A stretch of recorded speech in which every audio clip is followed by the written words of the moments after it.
Have you ever been in a room where chaos felt like the only thing on the menu? A family meeting, a boardroom where a storm of ideas and anxieties are clashing like thunder and progress feels impossible. And then a voice rises, not the loudest voice, perhaps, but the clearest. And with the simple question, a gentle reframing, something miraculous happens. The storm parts, the tangled threads of conversations begin to weave themselves into a coherent, beautiful pattern. And a collective breath is taken, a sigh of relief that says, yes, that is the way forward. That moment, that sacred shift from confusion to clarity is a gift. It is a spark of divine order and a beautiful entropy of our lives. And it is the very essence of this energy we are going to explore together today. For the next 20 minutes or so, I want to offer you a key to unlock one of the most powerful and in our modern world, one of the most wounded rooms in the architecture of the human soul. We're going to be using a language today called human design. Now, please don't let the name intimidate you. This isn't about putting you in a box or predicting your future. It is the exact opposite. Think of human design as a sophisticated language, a vocabulary for the soul's journey. It doesn't tell you who you are, but it gives us words for the invisible energies that flow through you. The celestial music your spirit was composed to play. It's a map for your innate energetic nature. But you, my friends, you are the nurture. Your experiences, your choices, your ever-deepening relationship with the divine, that is what determines the quality, the heart, the sheer beauty of the music you make. Every person in this room has access to the full orchestra of the 64 energetic signatures, or what are called gates. They are themes of the human experience. Some of them are consistent and reliable for you, your nature's resonant chord. Others you experience more variably through the people and the seasons of your life. Today we turn on our attention to one of those instruments, one that plays the music of the mind. It's called simply Gate 17. In the ancient Chinese I Ching, from which the system partly draws, it's called following. In modern human design, it's often called the gate of opinions. I also like to call it the eye of the mind. Gate 17 lives in what the human design calls the ajna center. That's our mental processing plant, right in your head.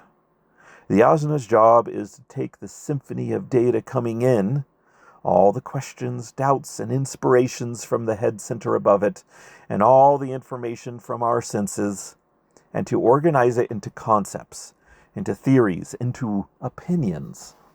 Gate 17 is a collective energy. This is profoundly important. Its purpose is not for the selfish gain.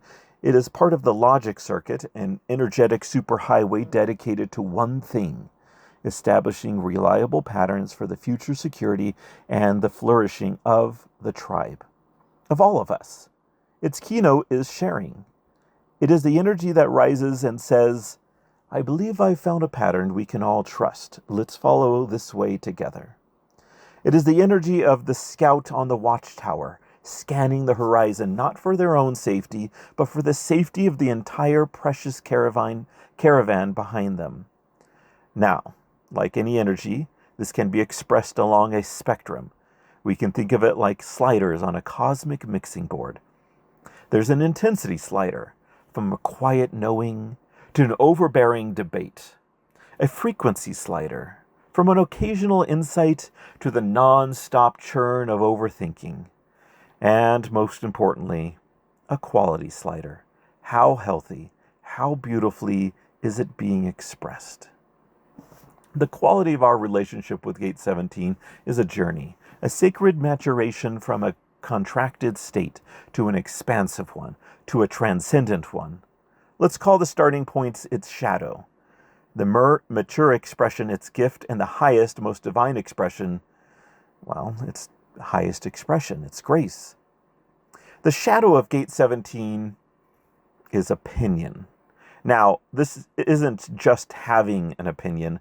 This is the shadow of being imprisoned by your opinions. This is the closed mind, the brittle intellect. It's the part of us that has fallen in love with the feeling of being right and has forgotten its deeper love for the truth. It's the rigid, dogmatic pride that says, I've already figured it out. Don't confuse me with new facts. And if you're sitting here right now and the knot is forming in your stomach because you recognize yourself in this description, please take a soft breath. You are not alone, and this is not a life sentence. It is simply the starting line for a heroic journey. For many of you know the ache of the shadow. It's the lonely exhaustion after winning an argument but losing a connection. It's the anxiety of needing to have an answer for everything. The secret fear that if your opinion is successfully challenged, then you will fall apart. The great writer Alexander Solzhenitsyn, who saw the deepest shadow of humanity, warned, quote, "The Nuremberg trials have to be held in every human heart." He knew that the line between good and evil runs not between nations or ideologies, but right through the center of every human soul. The shadow of opinion is that tendency in our own hearts to adopt an ideology so rigidly that it blinds us to the humanity of others and to the ever-unfolding nature of truth itself. We see this shadow everywhere in our modern world, don't we? It's the culture of the hot take, the angry comment section, the political polarization that feasts on certainty and starves on curiosity.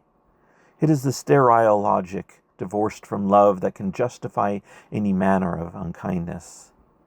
The book of Proverbs warns, "Be not wise in thine own eyes." That is the perfect description of this shadow. It's a mind that has made an idol of its own conclusions. I remember a time in someone's life where they were managing a project that was failing, a project born from a strategy they believed was logically flawless. As things began to crumble, their team would bring them data, suggestions, heartfelt concerns, and they would listen, but only to find the flaws in their argument, only to defend their original beautiful and now failing opinion. It was so attached to their blueprint that they couldn't feel the heat of the flames, and the project failed. And in the quiet, searing humility of that failure, they began to learn the real lesson of Gate 17. The journey out of the shadow, out of the prison of pride, leads us to the gift. The gift of Gate 17 is farsightedness. And this is the glorious relief of the mind unclenching. This is what it feels like to breathe again. Farsightedness isn't just seeing far into the future, it is the ability to see beyond yourself. It's when the mind lets go of its desperate grip on being right and joyfully begins to seek what is right. A farsighted mind is both analytical and deeply humble. It can hold multiple, even conflicting viewpoints with a spirit of curious inquiry. It listens. Oh, does it listen? It listens for the data, for the nuance, for the quiet whisper of a higher truth. Think of Florence Nightingale in the Crimean War. The prevailing opinion was that death in the military hospitals was inevitable. But her far-sighted mind saw a different pattern. Armed with compassion and what were then revolutionary statistical charts, she demonstrated the logical link between filth and mortality. She used her Gate 17 energy not to prove she was smart, but to serve life. Or think of the quiet leader in your own community who, instead of imposing a plan, first asks, what does everyone need? What are we trying to build together? And then synthesizes all of those needs in a vision that everyone feels a part of. That is the gift in action. And for those of you who live in this space, who offer your clarity as a quiet gift to your families and workplace, please know how deeply you are seen. The world desperately needs your steady, unassuming light. And what lies beyond farsightedness? What is the highest expression, the ultimate grace? It has a beautiful, audacious name. Omniscience. omniscience. Now, let's be clear, this isn't about becoming an all-knowing deity. It's about touching the mind of God. It is the transcendent moment when our personal opinion dissolves entirely into the vast, luminous ocean of truth. It's a state of profound unity where the question is no longer, am I right? But simply a peaceful, loving knowing of what is. In our spiritual traditions, we call this revelation. It is the prophet receiving a vision that reorganizes the understanding of an entire people. And for us, we may touch it in a moment of profound prayer, when the answer settles into our minds with a clarity and peace that we know is not our own. Or in a moment of selfless service, when we know exactly what to say to comfort a grieving friend and the words flow through us. A gift from a higher source. It is the mind, perhaps the mind of Christ, which the Apostle Paul invites us to have, a mind that is not only all-knowing, but perfectly and eternally united with love. This journey from opinion to farsightedness to omniscience is a beautiful path, but it's not one we walk alone.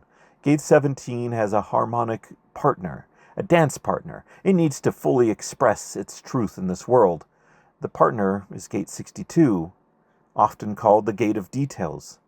If Gate 17 is the architect who sees the grand blueprint of the cathedral, Gate 62 is the master builder who knows the name of every stone, the formula for the mortar, the precise angle of every arch. Gate 17 says, I have a vision.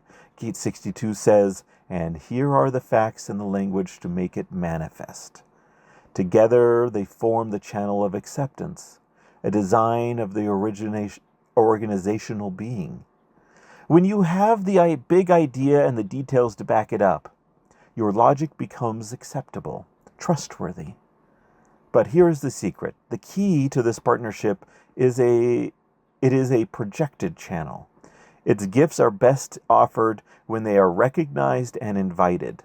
I'm sure many of you with this energy know this from painful experience. You blurt out brilliant, unsolicited opinion, and you are met with a wall of polite silence. But when a soul turns to you and says, we're lost, what do you see? That is when your light is received as the blessing it is. And the proverb says, quote, a word fitly spoken is like apples of gold in pictures of silver. The waiting, the patience, the discernment to know when to share your vision, that is the art.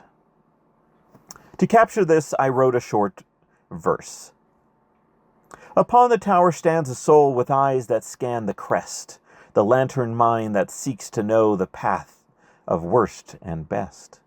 In patterns of the swaying grass and starlight's settled drift, a vision comes of what shall pass, a concept as a gift. Behold, the watcher's soft voice calls. A road winds round the hill. If we avoid those crumbling walls, our journey will be still. Some scoff below the watchtower's light, content on well-worn plain. But those who trust the farther sight find shelter from the rain. This brings us to a crucial point about our modern condition. We are saturated with information, drowning in opinions, yet so often starving for wisdom. We are told that the mind is supreme, that data is king, but we feel the anxiety of that throne. The constant pressure to know, to analyze, to have a defensible position on everything is exhausting our spirits. Gate 17, expressed healthfully, is the antidote. It isn't about having more opinions, but about finding the right patterns, the ones that lead to peace. It's about turning down the volume of the world's frantic logic to hear the quiet, consistent logic of the soul. And that requires us to remember that the mind is not the king. It's a brilliant, vital, indispensable advisor, but not the king. In our world, we each have a counsel. Your heart is there with its wisdom of connection. Your intuition is there with its flashes of timeless knowing. Your core identity is there, holding your values. and your mind and your emotions. Your gate 17 has an honored seat at the table. Its job is to present the case, to show the patterns, to offer the logical plan. But the final decision, the one that aligns your life with your soul's deepest truth, must come from your true inner authority, that unique place of knowing, and that it also is in communion with the divine. Steve Jobs, a man of formidable intellect, famously said, "Intuition is a very powerful thing, more powerful than intellect, in my opinion." And Einstein, the very icon of logic, declared, "The intuitive mind is a sacred gift, and the rational mind is a faithful servant. We have created a society that honors the servant and has forgotten the gift." When the mind doesn't have the crushing pressure to be the king, to control everything, it actually relaxes. It becomes a more creative, more perceptive, more faithful servant. It finds peace. And in this peace, we can begin to see the divine patterns in all things. The ultimate expression of every gate finds its perfection in the life of Jesus Christ. He is the Logos, the divine reason made flesh. He embodied gate 17 perfectly. His mind was a flawless instrument of his Father's will. His opinions were pure, unadulterated truth, offered always in love. He is the pattern we are invited to follow.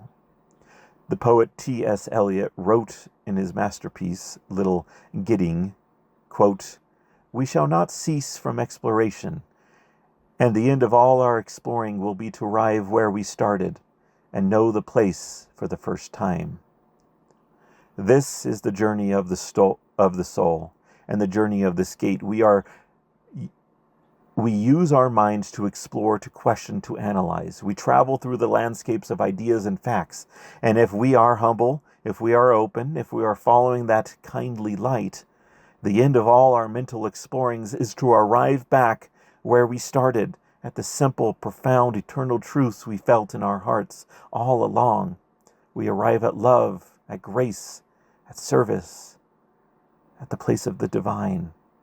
And we know them truly for the first time because our mind now understands what our spirit always knew.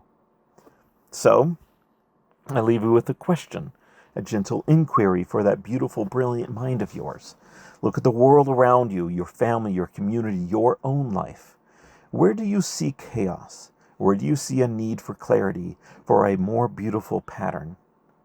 And now, look within, at your own unique gifts of thought and of reason, of perspective. How will you use them? Will you use them to win arguments, to build walls, to prove that you are right? Or will you consecrate them? Will you have the courage to see a better way, the humility to offer it as a gift, waiting for the right moment, for the hearts that are ready to receive it?